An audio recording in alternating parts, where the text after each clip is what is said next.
I was supposed to have couples therapy with Ken on Friday, but they canceled because of the storm. So oh hell, this is Without a Crystal Ball on YouTube. So pin down in the description, y'all. Show them some love. All right, let's keep going. oh. Yeah, I mean, it's a parenting couples therapy. So it's called Rebirth. It's this place in New Orleans that offers like couples therapy, but it's like a parenting couples therapy type of thing. So, you know, I figured I'm like, we're going through a lot. What? Jess, thank you. With this pregnancy, I'm still going through the divorce. So I'm like, we're new parents. We're newly back together after a 5-year separation. And I'm like, I think that I'm very pro therapy, so I'm in. I like how she said a 5-year separation. Prison. We're just newly back together from a 5-year separation because I had to serve the rest of my prison sentence. Individual therapy, and I'm like, why not? That's crazy as hell, isn't it? Couples therapy. Hi friends, it's Katie from Without a Crystal Ball. Welcome back to my channel. It is Thursday, September 12th, 2024. It's been a couple weeks since we've checked in with Gypsy Rose Blanchard. Oh, hell. I thought I would do a video that would follow up from a TikTok live I did last night. Last night on my TikTok, I went through some text messages that I had received from Gypsy back in May of 2024. And I started thinking about these text messages when I noticed that Aaliyah, thank you. She has been spending. Thank you, Ray. Ray? Is that Ray? It is Ray. Thank you. Your commentary is the best with this crazy, right? Thank you. If you agree, hit me with a little thumbs up action, y'all. Hit me with a little thumbs up in the chat. You enjoying the commentary? The commentary? A lot of time on her social media, utilizing people. Yes, howdy, ma'am. To do dirty work for her and using her friend Brianna Heinz to dox people and stalk people and pull up their information and really doing whatever she can to get information about people that critically speak about her. And she was on Bree's TikTok and she was talking about how she found it unfair that people are defining her as her crime and that she wants to be given a chance to prove to people she's not that person, all the while engaging in behavior that is questionable, not altruistic, and certainly not of someone that wants to change. She spends a lot of her time focused on the negativity of her situation, and she focuses on trying to debunk information about her that's not accurate. And trust me, there is a lot of information out there that's not accurate. Lots of conspiracies, lots of rumors, so many people that post it's the internet. Things that aren't true.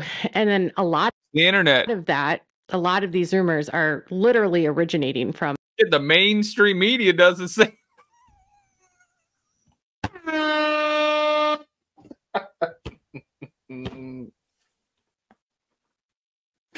And they're not even YouTube creators. Holy hell. Gypsy or Christy, because they're giving out information to people and those people are publishing it and it's a lie. And they're doing that to try to discredit people. I know this because I've seen them do it to people. Most recently, they've been having their eyes set on someone they've never liked. Her name is Natasha Cooper. She doesn't have a YouTube channel anymore. That's all I'm going to say. But there's a heavy push right now because obviously Gypsy is free and she has been enjoying her life. She has been profiting off of her notoriety and she has been skating by in her parole despite obvious signs of violations. So one of her stipulations of her parole is that she is not supposed to have indirect or direct contact with Nicholas GODEJOHN. So she has a specific requirement in her parole that states that she cannot speak to Nick directly or through a third party or send messages to Nick through a third party. There's a lot of ways she finds to get around this, but something that she has been doing that I can tell you about is coordinating with Nick's ex-girlfriends from prison. And I don't know what, it's all very strange why she's so heavily invested in this man when she's pregnant, seemingly with her love of her life, who, by the way, she claims oh Lord, she's in therapy with. She and Ken are in couples therapy because they really don't get along that well. He apparently feels trapped in this relationship, even though publicly he says Gypsy is the love of his life, and they need therapy to deal with all of the things that are going on, including her pregnancy, which I think has exacerbated her mood issues. She's been complaining about how she has. Look at that screenshot. Oh my God. That looks like a cartoon. Oh my word. That looks crazy as hell. Aaliyah, thank you. Yo, we might hit it. We got a few left. 6 donuts left. A very hormonal and quick temper right now. And I also believe, man, these screenshots are hilarious. Worse than this one. That the divorce and all of the drama that comes along with her is impacting them in a negative way. So they got back together in April. They're already back. Nikki, thank you. Therapy. This is a time when a relationship should really be in its honeymoon phase, and it's just not. She's already in therapy with him. She said it's just not. So one thing that consumes Gypsy is her case. When she was on Bree's TikTok, she was saying that she doesn't really pay attention to any of this. She wants to get offline and live in the real world. She was on Bree's TikTok literally talking about all of this drama. So she says things, but it doesn't come true. So one thing she does do is sends information to content creators. So it was May of 2024. I had wanted to try to cut ties with the family based on the behavior I was witnessing online and the fact that everything looked like it was very much profiting off of her notoriety. It didn't appear that she was interested in doing the advocacy work that she had told all of us she was going to do. Everything seemed to be about Gypsy and not about bettering herself. It all seemed about like a money grab. And that's how they kept me like reeled in for so long, is because they kept telling me that Gypsy was going to use her platform for good. I haven't seen that yet. And she's been out for 9 months. So it was on May Amanda, thank you for the follow. 25th on a Saturday that she sent me a message about a post that Nina had made, where Nina was sharing text messages or DMs between her ex, Ken Urker, between her current boyfriend, Ken, and what Nina believed to be was actually Christy, but it was actually between Ken and Fancy, who is April Johns. So she said, girl, who are those people? So Ken just called me, and apparently Nina is showing a text. I'm just now figuring out who the family is. Thread between Ken and someone threatening to sabotage Nick's appeal. I found out who Ken and Ryan were about 2 weeks ago.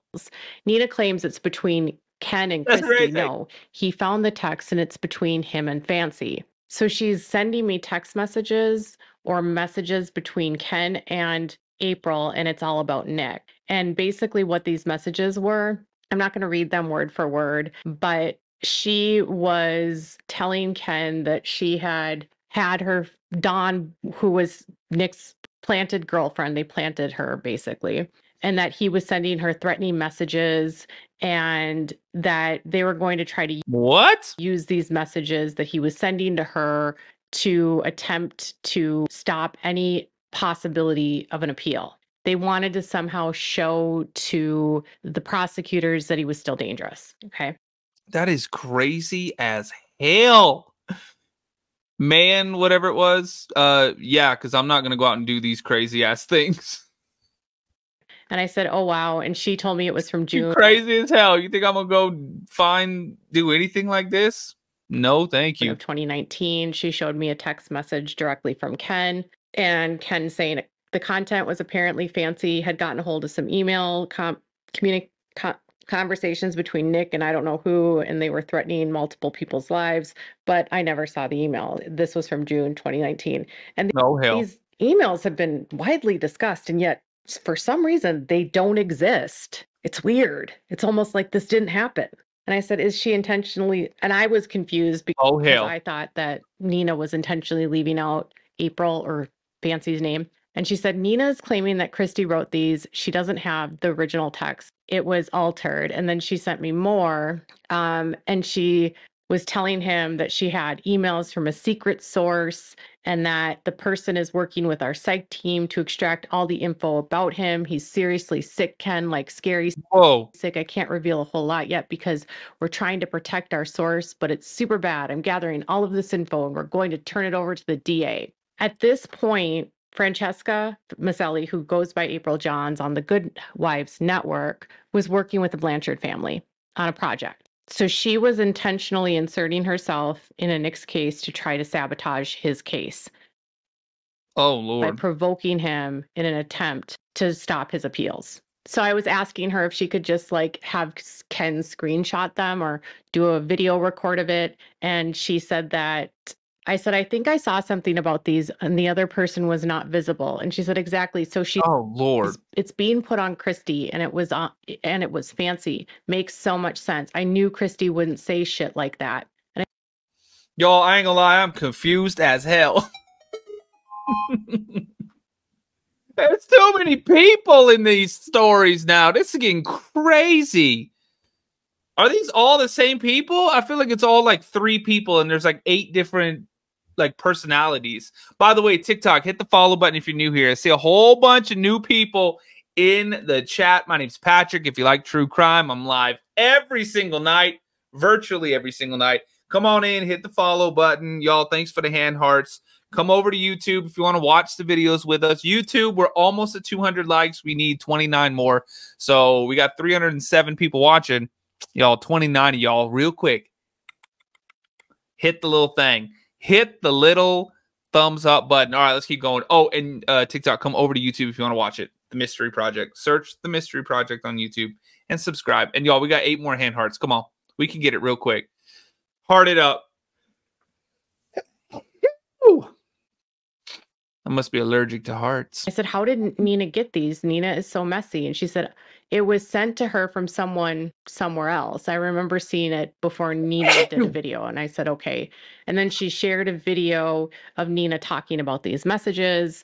And so the whole thing was basically like Gypsy's family is intentionally interfering in Nick's case to try to stop him from getting appeals. And this is really disgusting. Lisa, thank you. And frankly, thank you again. It is. It is. It's like they planted Dawn in order to provoke Nick to say awful things to her. And then they were intentionally doing this to try to stop any effort of an appeal, which, by the way, you literally can't stop someone's appeal. They have a right under the law to an appeal. But it looks like people in Gypsy's life or connected to her at the time. April's definitely not on her side now, but she was definitely helping them back then. So she showed me the video of Nina. And I said, why is Fancy trying to intervene in his appeals? And immediately she blamed April. But I'm 100% sure here, if I'm going to be honest, that April was doing all of this in the defense of Gypsy because she was literally working with the Blanchards on a project, okay? The Blanchards signed a contract with April. They were going to produce something. What? A scripted series, an unscripted series. And this is what she said. This was back when Fancy was starting to become unhinged. She was talking to Dawn Boker, Nick's girlfriend at the time.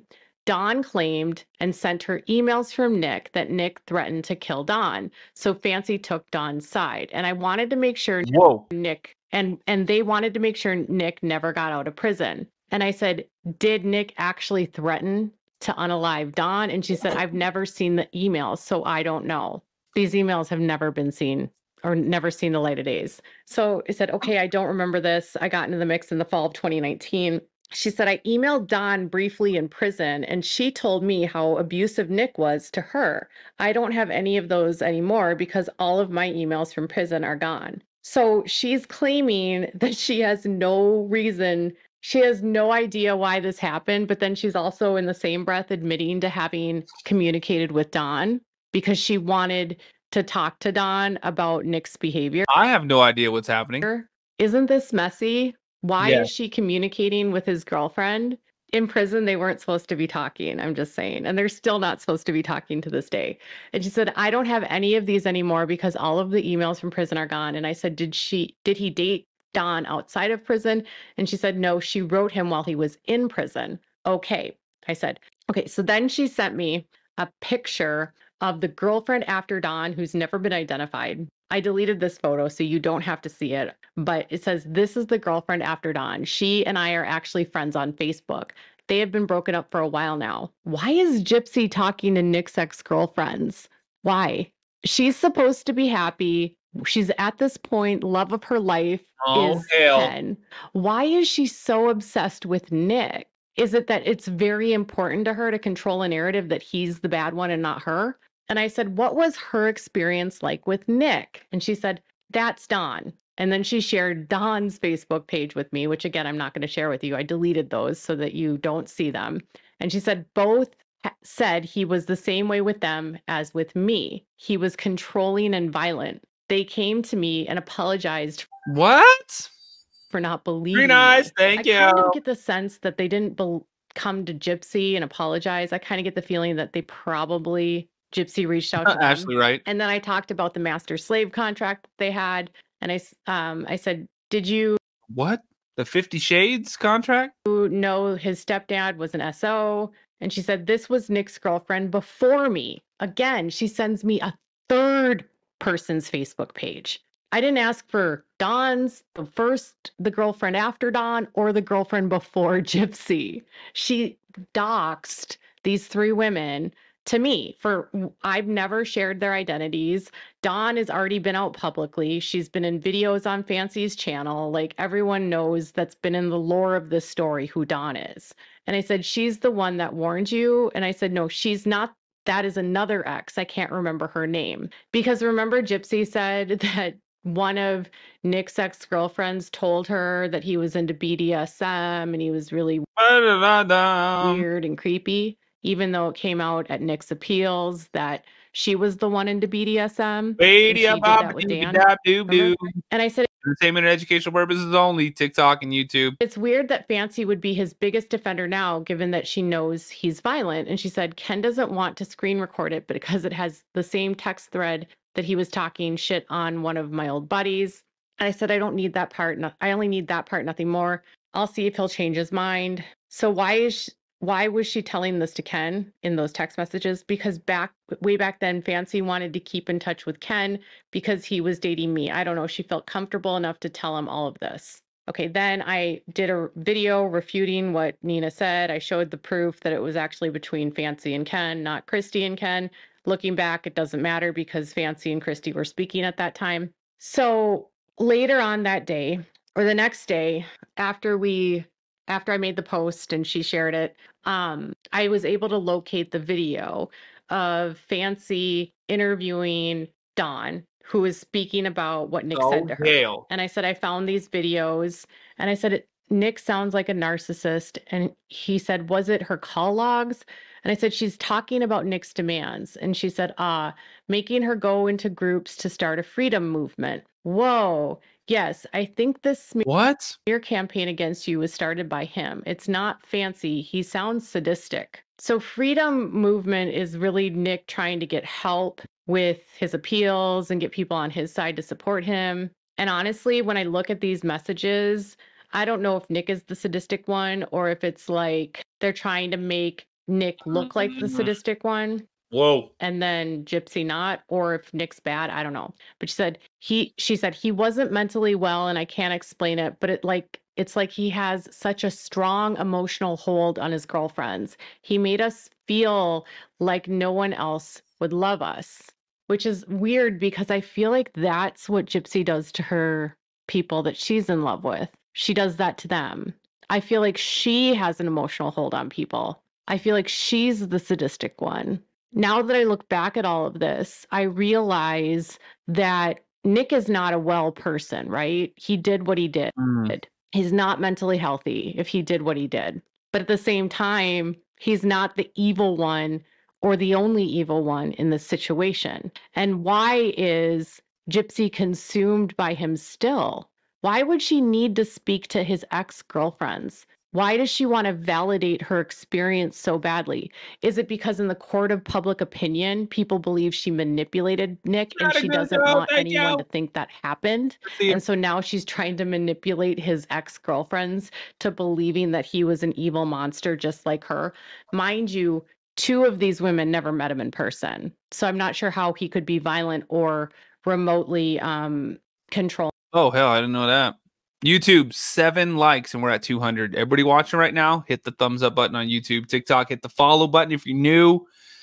Tap the screen like crazy. Let's get 100,000 likes. And thank you. We got 4 more hand hearts and we hit that goal as well. You guys are the best. Let's keep going. From prison. And then I said he love bombed you.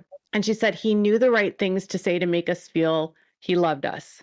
And then Don says in this video, he told Don that he would kill someone in prison if she didn't do something and it would be holy hell her fault. Okay. Nick is not the most well in the head. I don't know what Nick did or didn't do, but what I do know is that Gypsy has a hard time accepting responsibility and wants everyone to think that it was all Nick's idea. She was just manipulated by Nick, not Nick being manipulated by her. Even though it was her idea, she bought she stole the weapon, she gave it to him along with gloves, sent money for him to go and come to Springfield, made it so that he could stay there overnight, and then left with him afterwards. And they texted for days while this is all getting planned out. And they planned this for more than a year. This wasn't a heat of the moment type of situation, y'all. But she wants us to think that he manipulated her. And yet today, she's obsessed with Nick's ex-girlfriends because she wants everyone to believe that Nick is the bad one. I don't know if this would constitute her trying to get in touch with Nick, her trying to pass messages to Nick, but it definitely seems like she's hung up on Nick. And I think it's because she doesn't want Nick to win in the court of public opinion. I think she doesn't want Nick to have any support. I think she wants to hurt Nick as much as possible. I think she wants to make any attempt to discredit him and to make him look worse than he is. Nick made a huge, terrible choice by what he did to Dee Dee, okay? But Gypsy continues to hurt him by her smear campaign of him. All she has to do is leave Nick alone, and she won't. Because in some weird way, I feel like she believes that if people start listening to Nick and hear his voice and see what he says, she'll become less credible. And I think she's doing everything she can to control the narrative so he can't get another trial, so his appeals, which are all been denied at this point. The last thing he has left is the Supreme Court now. And then it's over. And then less after that is clemency. Gypsy wants to control this narrative. She doesn't want Nick to be free, but yet she says that she took 2 lives that night. If she really cared about her co-defendant and believes she messed him up, why then would she be trying to interfere in his life so much and make sure that he's never free? Isn't it weird when they both committed the crime together? Pretty strange. She just didn't use the weapon. He was her weapon. What are your thoughts? Why is Gypsy so consumed by this? And has she violated her parole? I'm sure the parole board will say, nope, and Gypsy won't get in any trouble for it.